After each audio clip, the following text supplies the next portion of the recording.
Hey everybody, this is Dream, and today we have a 8-game Major League Baseball slate that starts at 7 o'clock. It doesn't look like we have too many weather issues today, so let's go ahead and get started. Before I do though, can you guys smash that like and subscribe button? It really helps the channel a lot. We'll start with Gosman for Toronto. He is in a difficult matchup here, but he's been pretty solid in most games. He has an 18 to 30 fantasy point range for this game. The downside is his price and matchup, but he is capable here. I do like his upside quite a bit. Then we'll look at Snell for San Diego. He is also facing a difficult matchup, but he has good upside, just like Gosman. He may be a little bit safer here as well, as he has been a little bit more consistent than other pitchers on the slate. He also has a very good ERA. Then we'll look at Kershaw for the Dodgers. Now he has as much upside as anybody on the slate. However, he hasn't been quite as consistent with single-digit floor, but he's got decent upside today in a plus matchup against Milwaukee. Then we'll look at Castillo for Seattle. In a plus matchup here, he's had 6 games over 20 in the last 8 games, and in his last 8 starts rather. And he does draw a good situation, though I do like Bobby Witt against him today. But other than that, I think he's a great option on the slate. Uh, Charlie Morton has been inconsistent lately, but the Yankees have been awful as well.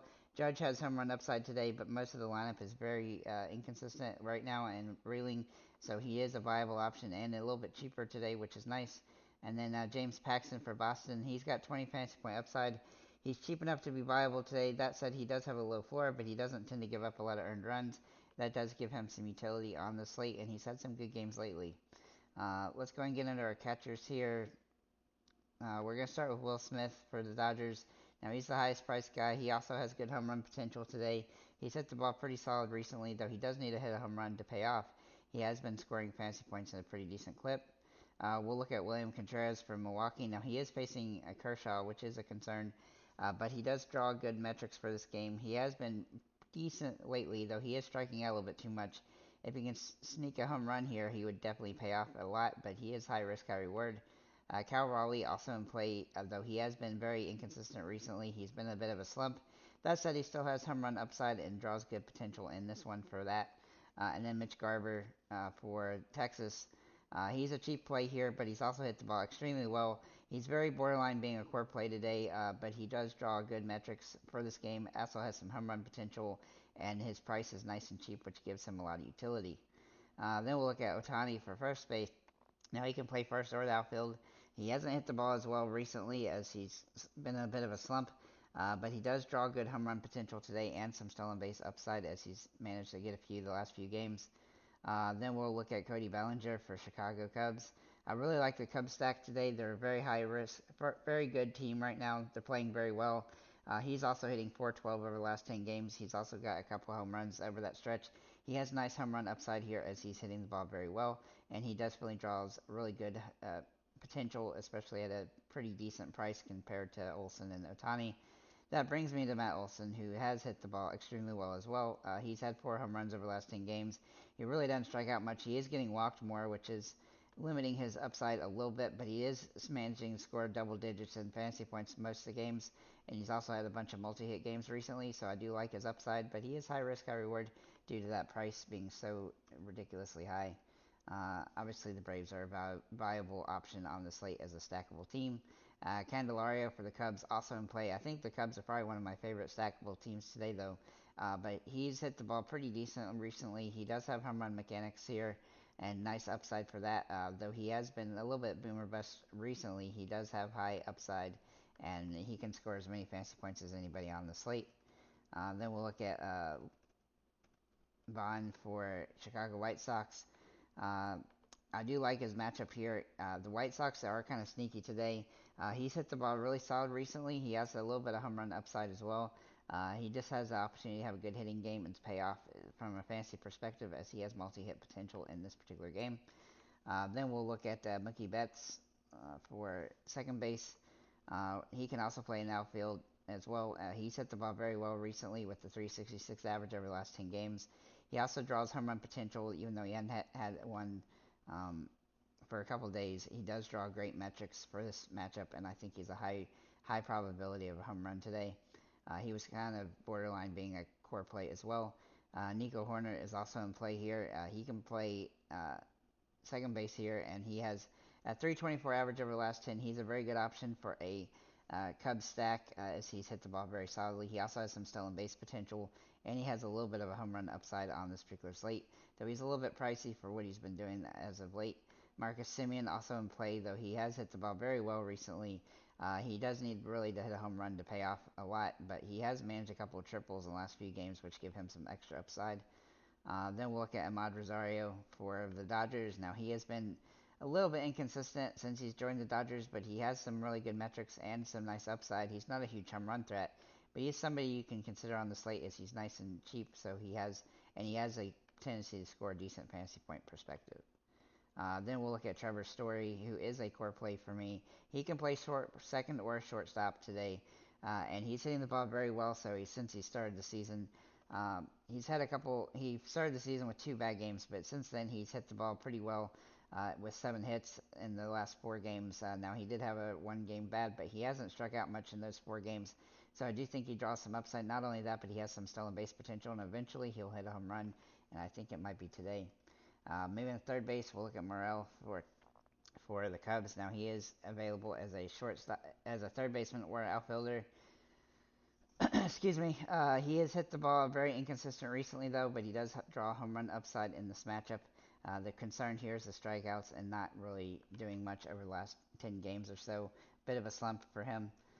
Then we'll look at Austin Riley for Atlanta. Now he has been very good recently, not in a slump at all, and he's hitting 350 for the last 10 games with 3 home runs. I do think he draws good metrics for this matchup, especially against the Yankees, who are reeling, and he draws good home run potential as he's hit quite a few recently. Then we'll look at Candelario. Again, he can play here at third base, and then Moncada um, for the Chicago White Sox is interesting if you go with a White Sox stack as a contrarian play. He has been somewhat inconsistent throughout the year, but he does draw good metrics for this game, and while he's not a huge home run threat, he has managed to score fantasy points in lots of different ways, and he's getting a lot of multi-hit games, and so while he's hitting the ball very as well as he is, he's definitely worth a look. Then we'll look at Dansby Swanson here for the Chicago Cubs for shortstop. He has not hit the ball very well recently. He's been a little bit of a slump, but he does tend to be streaky. In the last 2 or 3 games, he's actually hit the ball pretty well. He also has home run potential here on this particular slate. He's one of my favorite players at the shortstop position. Corey Seager, also in play for Texas. Now, he has also hit the ball very well with averaging almost 15 fantasy points a game over the last 10 as he's had 6 home runs in that stretch. He does draw really good metrics here, but his bad games are usually in the zeros, so you do have to be aware of that, especially at this price range. Bobby Witt Jr. has been absolutely just tearing up the ball with the 366 batting average, having 4 home runs, and he's even had some stolen bases. He's scoring a lot of fantasy points right now. He does face a tough matchup, but he is a viable option on the slate, and I think he's a nice option if you choose to go with him. And then you could also put Ahmad Rosario or Trevor Story at this shortstop position as well. Maybe in the outfielders, we're going to start with Acuna, who's been absolutely amazing throughout the season, though he has been hitting a little bit weaker the last few games. That said, he still managed to score a lot of fantasy points because he does have home run and stolen base potential, and so he's definitely a viable option on the slate. Ohtani and Mookie Betts can both play at this position and definitely top-tier options here. And then Luis Robert Jr. for the White Sox is in play as he's hit the ball very well, and I do like a White Sox stack, and he's one of the guys I really like on the team. He's definitely somebody in play with averaging over 10 fantasy points a game and some stolen base potential. Cody Bellinger can also play at this position. Ian Happ, though, is a guy that I think is a core play today. He hasn't hit the ball as well the last few games, but he is starting to hit the ball better.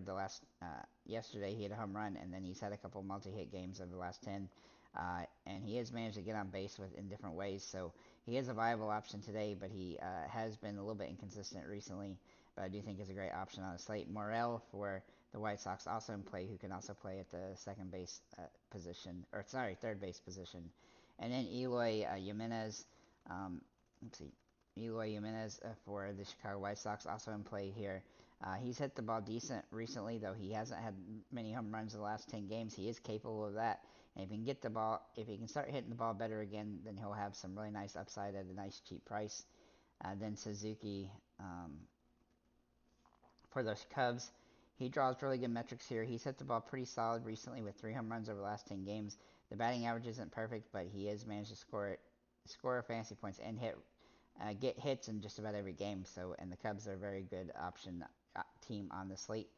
Then we'll look at Tachman for uh, the Cubs as well, as he is also part of a core slate.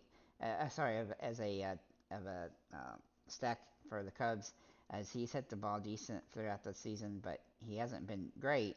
He does draw some good metrics for this game though, and has some multi-hit game potential. And then last but not least, we'll look at Benintendi for the White Sox, as he draws really good metrics for this game. However, he has been inconsistent throughout the season. He does draw a home run upside on in some situations, and this one he does actually have decent upside there. But he also has some stolen base potential and just multi-hit potential. So with that said, guys, thank you for liking, commenting, subscribing. If you have any comments or questions, feel free to leave them below, and have a nice day, guys.